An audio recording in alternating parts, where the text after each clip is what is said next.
à partir d'ici, 350 mètres de restauration morphologique, dissociée en 6 banquettes, en alternance, une rive gauche, une rive droite, une rive gauche, pour recréer des méandres dans la rivière.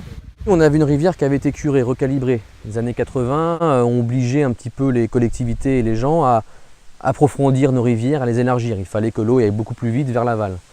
Avec le recul, on s'est aperçu que ce curage a eu des conséquences plutôt néfastes. On était sur un dépôt de vase beaucoup plus important en temps estival, l'eau étant assez faible, peu d'écoulement, la vase se dépose, ça sédimente énormément.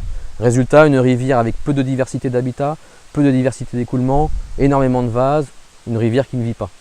Ce reméandrage du coup vient à recréer les méandres qui ont disparu en apportant des matériaux terreux ou des blocs pour rétrécir le lit de la rivière, donc l'écoulement de la rivière, ce qui permet de retrouver un écoulement un peu plus sympathique, un peu plus diversifié, avec des berges en pente douce, ce qui permet à l'eau de grimper sur ces berges-là, des conséquences aussi pour éviter les inondations, et de retrouver une diversité d'habitats pour les espèces piscicoles, mais aussi d'améliorer la qualité de l'eau. La restauration morphologique va juste mettre le pied à l'étrier de la nature, c'est-à-dire qu'après la rivière va vraiment continuer son travail, elle va recreuser là où ça a été rétréci, on voit d'ailleurs un beau banc de poissons qui arrive.